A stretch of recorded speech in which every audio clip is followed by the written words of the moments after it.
सुप्रभात। आज हम मीरा के पद पढ़ेंगे। मीरा श्री कृष्ण की अनन्य भक्त थी।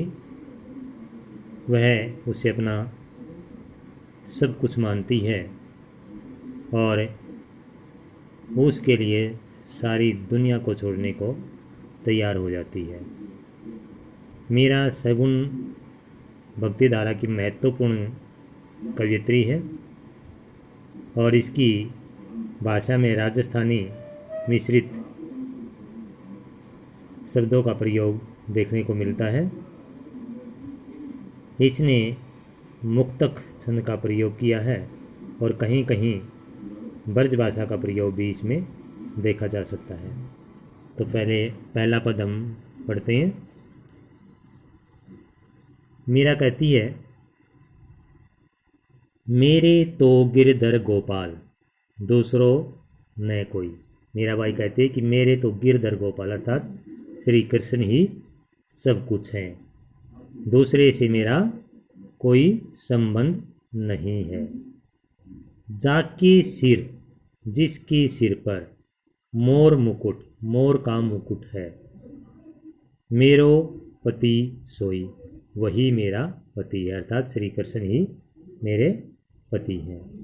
छाड़ी दई कुल की कहानी, जिसके लिए मैंने कुल की कहानी अर्थात कुल की मर्यादा को छोड़ दिया है।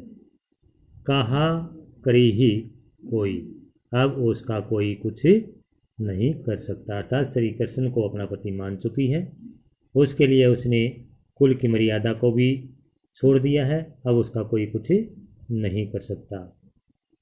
संतन डिग बैठी बैठी, संतों के साथ बैठ बैठकर अर्थात संतों के सज्जन व्यक्तियों के साथ या संतों के साथ बैठ बैठकर वो भजन करती है, उनके साथ घूमती फिरती है। लोक लाज खोई, और उसने संतों के साथ बैठने से उसने लोक लाज को खो दिया है। अंशुवन जल सींची सींची, और उसने अपने आंसुओं के जल से सींची सींची सींच सींच कर प्रेम बेली बोई अर्थात प्रेम रूपी बेल को बोया है। प्रेम बेली प्रेम रूपी बेल रूपक अलंकार है। सींची सींची में पुनरुक्ति प्रकाश अलंकार है। अब तय बेली फैली गई, और कौन सी बेल? श्री कृष्ण के प्रति प्रेम की बेल, और यह बेल अब तो फैल गई है। हाँ, इसने कि प्रेम बेली बोई अब तय बेली फैली गई, अब तो यह प्रेम रूपी बेल जो है काफी फैल गई है। आनंद फल हुई, और अब इस पर आनंद रूपी फल लगने लगे हैं अर्थात अब वो श्री कृष्ण की भक्ति में पूर्ण रूप से डूब चुकी है और उसे अब श्री कृष्ण की भक्ति में आनंद आने लगा है। दूध की मथनियाँ, देखिए दूध की मथनियाँ अर्थात यहाँ श्री कृष्ण के प्रेम को उन्होंने दूध कहा है, यानी कि प्रेम रूपी दूध रूपक अलंकार है को बड़े प्रेम से बिलोए। उसने भक्ति रूपी मथनी से बड़े प्रेम से बिलोया है। दादा ने दूध की मथनियाँ बड़े प्रेम से बिलोई अर्थात उसने श्री कृष्ण की प्रेम रूपी दूध को जो है भक्ति रूपी मथनी से बड़े प्रेम से बिलोया है। दधी मथी घृत काढ़ी लियो, और उसमें से दही से सार तत्व अर्थात घी को निकाल लिया है, और डारी दही छोई, और उसमें छाछ, जिसको हम लस्सी कहते हैं, छाछ रूपी जो सारहीन तत्व हैं उनको छोड़ दिया। जिस तरह से हमें जब दूध बिलोते हैं उसमें से मक्खन निकाल लेते हैं, दही निकाल लेते हैं, और बाकी जो छाछ अर्थात लस्सी रह जाती है, इसी तरह से जो मीरा ने भी श्री कृष्ण की प्रेम रूपी दूध को अपनी भक्ति रूपी मथनी से बिलोया है, और उसमें से घी को निकाल लिया है और छाछ को छोड़ दिया अर्थात सारीन तत्वों को छोड़ दिया है। भगत देखी राजी हुई, और इस संसार में वो श्री कृष्ण के भक्तों को देखकर राजी बेड़ी खुश होती है। जगत देखी रोई, और जो श्री कृष्ण के भक्त नहीं हैं इस संसार में, उन लोगों को देखकर रोती है। क्यों? क्योंकि वो इस संसार में मोह माया के जाल में फंसे हुए हैं।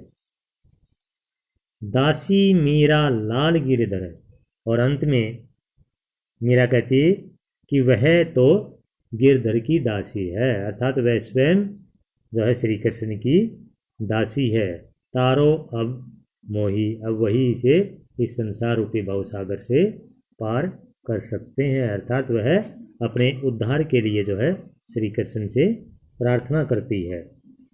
अब इसे काव्यांश में हमें भाव सौंदर्य और काव्य सौंदर्य को देखते हैं।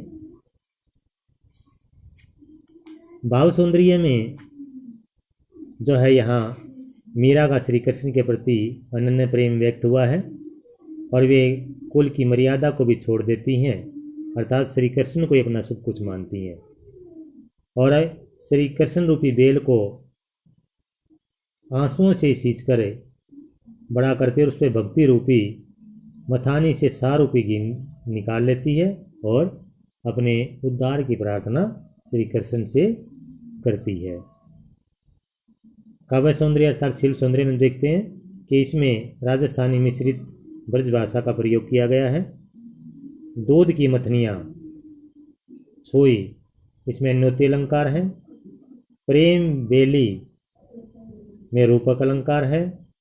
गिरधर गोपाल मोर मुकुट कुल की कानी लोकलाज, इनमें अनुप्रास अलंकार है। बैठी बैठी सींची सींची, बैठी बैठी सींची सींची, इनमें जो है पुनरुक्ति प्रकाश अलंकार है, और पूरे पद में गेयता का गुण विद्यमान है। इस तरह से तो ये आपका मीरा का प्रथम पद पूर्ण हुआ, और आप इसे ध्यान से सुनकर ध्यान से समझेंगे